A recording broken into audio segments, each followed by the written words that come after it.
Bismillahirrahmanirrahim. Assalamualaikum warahmatullahi wabarakatuh. Alhamdulillah wa syukurillah.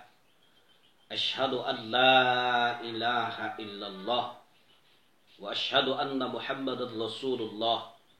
Allahumma salli wa sallim wa barik ala sayyidina Muhammad wa ala ali sayyidina Muhammad. Hadirin rahimakumullah yang dimuliakan oleh Allah Subhanahu wa taala.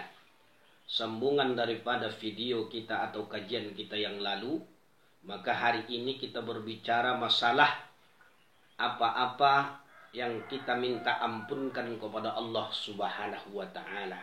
Karena boleh jadi pemahaman kita selama ini kita beristighfar, kita minta ampun kepada Allah, hanya dosa kita yang kita minta ampunkan kepada Allah. Tapi hendaknya pemahaman kita jauh daripada itu, lebih daripada itu. Karena apa kata Rasulullah dalam sebuah hadis yang diriwayatkan oleh Imam Tirmizi? Innal abada idza akhta'a khati'atan nukitat fi qalbihi nuktatun sauda. Jika seorang hamba berbuat sebuah dosa, kata Rasulullah, maka akan ditorehkanlah sebuah noktah hitam, bintik hitam dalam hatinya. Fa idza huwa naza'a wastaghfara wa taba sukila qalbuhu. Tapi kalau dia berhenti daripada dosanya, kemudian dia minta ampun, beristighfar kepada Allah, noktah itu akan dihilangkan oleh Allah. Wa in 'ada zida fiha hatta ta'luwa qalbahu wa huwarran. Tapi kalau dia tak berhenti daripada dosa itu, bertambahlah noktah bintik hitam dalam hatinya. Inilah yang kata Allah dalam Al-Quran, kata Rasulullah, alladzi dzakarallahu kalla bal rana ala qulubihim ma kanu yaksibun. Sekali-kali tidak demikian. Sebenarnya apa yang selalu mereka kerjakan itu menutup hati mereka. Dosa-dosa itu menutup hati, membuat hati kita hitam. Kalau hati kita sudah hitam, maka dia tidak bisa tersambung kepada Allah Subhanahu wa taala. Dia tidak bisa terhubung kepada Allah. Dia tidak bisa koneksi kepada Allah Subhanahu wa taala. Hadirin yang dimuliakan oleh Allah Subhanahu wa taala, kalau hati jiwa kita tidak terhubung dengan Allah, maka ibadah kita sering hanya ibadah rutinitas, kebiasaan. Zikir kita cuma di mulut.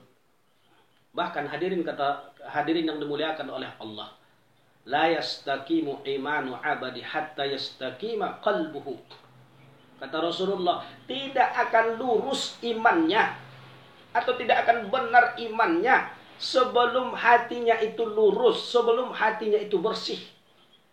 Imannya tidak akan lurus, imannya tidak akan benar, bercampur dengan kesyirikan kepada Allah, kalau hatinya hitam, kalau hatinya ada bintik-bintik yang menutupi. Maka hadirin yang dimuliakan oleh Allah, kalau kita ibaratkan seperti lampu. Kalau dulu sebelum ada listrik, yang ada cuma lampu teplok. Kalau bahasa kami di pesantrennya lampu cimporong. Nah, kalau kaca lampu ini kotor, hitam, maka cahaya lampu ini tidak akan sampai keluar. Bagaimana agar cahaya lampu ini terang sampai keluar? Tentu kacanya harus dibersihkan.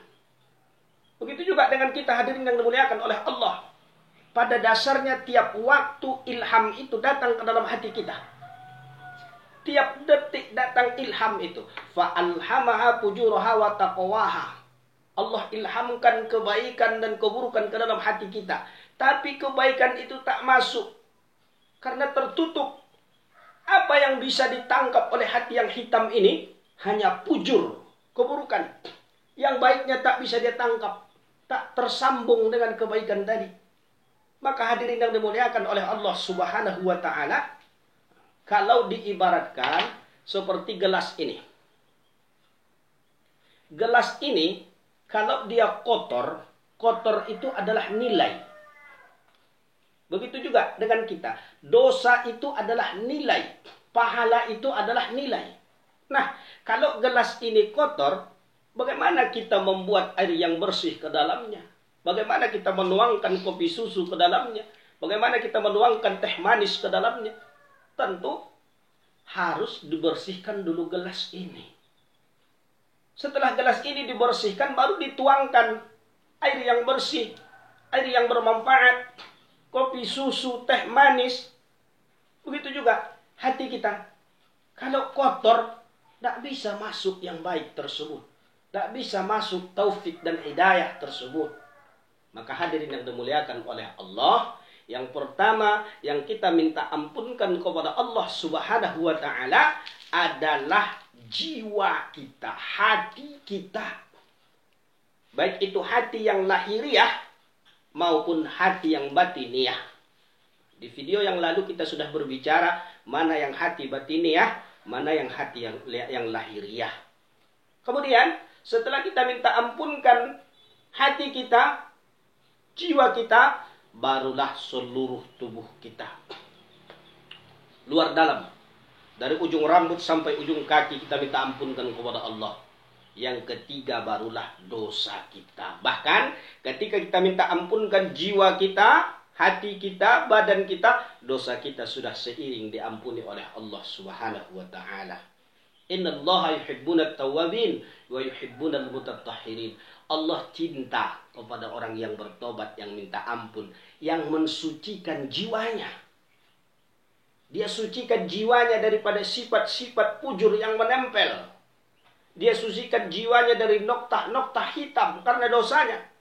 Dia minta ampunkan kepada Allah Subhanahu wa ta'ala. Qad aflaha man zakkaha. Beruntunglah orang yang mensucikan jiwanya. Nah, jiwanya yang disucikan.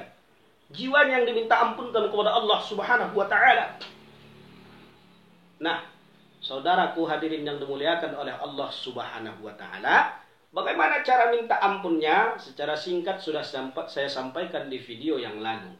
Maka kita rasakanlah, kita jiwailah ucapan istighfar tersebut.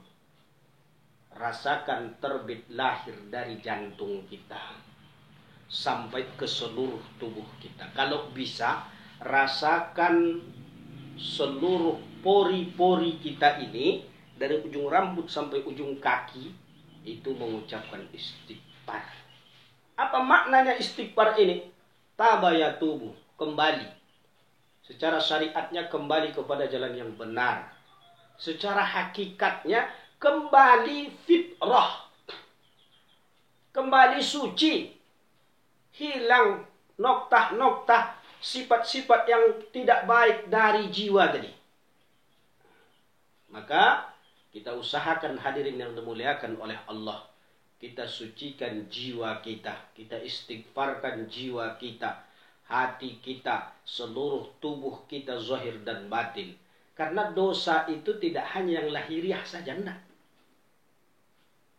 Dosa itu tidak hanya dosa pandangan saja, tidak. Apalagi sekarang ini. Pandangan ini sangat mudah berdosa.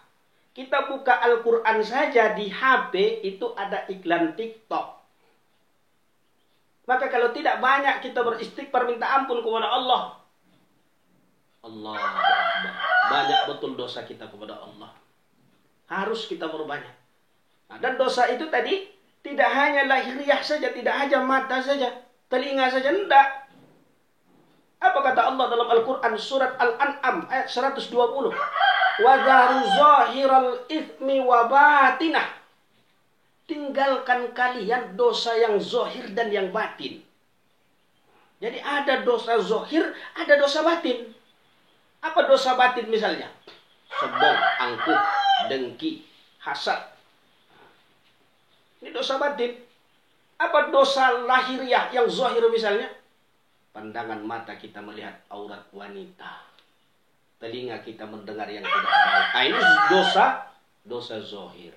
Hadirin yang dimuliakan oleh Allah Subhanahu wa ta'ala. Maka di kajian kita ini tak hanya kajian, tapi harus dengan praktek. Praktek. Bagaimana kita minta ampun kepada Allah? Kita pakai istighfar yang pendek. Kita tarik nafas, rileks. lahirkan dari hati. Astaghfirullah. Nggak usah bayang-bayangkan dosanya. Nggak usah. Kenapa? Tak dibayang-bayangkan dosanya. Kan Ustaz, kita dengar kajian-kajian bahwa ketika kita minta ampun kepada Allah, kita bayangkan dosanya. Iya, kalau penyesalannya betul. Kalau setengah penyesalan, pas dosanya dulu sama mantannya, bisa-bisa bukan menyesal, tapi rindu sama mantannya. Nah, maka hadirin yang dimuliakan oleh Allah, tidak usah bayang-bayangkan dosanya, tapi minta ampunkan yang berbuat dosa. Caranya, astagfirullah. Astagfirullah. Astagfirullah. Tapi harus dijiwai. Kalau tak dijiwai, cuma di mulut saja, dia tak akan mendatangkan bekas. Taubahnya seperti air yang ditaruh di atas daun keladi. Tak ada bekasnya. Hadirin yang dimuliakan oleh Allah Subhanahu wa Ta'ala, maka insya Allah di video yang selanjutnya kita akan praktekkan. Kita sudah tahu hati nih, kita sudah tahu jiwa nih. Maka insya Allah di video selanjutnya akan kita praktekkan bagaimana agar tersambung dengan Allah ketika kita sholat. Terhubung dengan Allah ketika kita sholat. Terhubung dengan Allah ketika kita berzikir ataupun bertasbih. Hadirin yang dimuliakan oleh Allah Subhanahu wa Ta'ala, semoga video yang singkat ini bermanfaat bagi kita semua, bisa kita amalkan dalam kehidupan kita sehari-hari. Akhir kalam, assalamualaikum warahmatullahi wabarakatuh.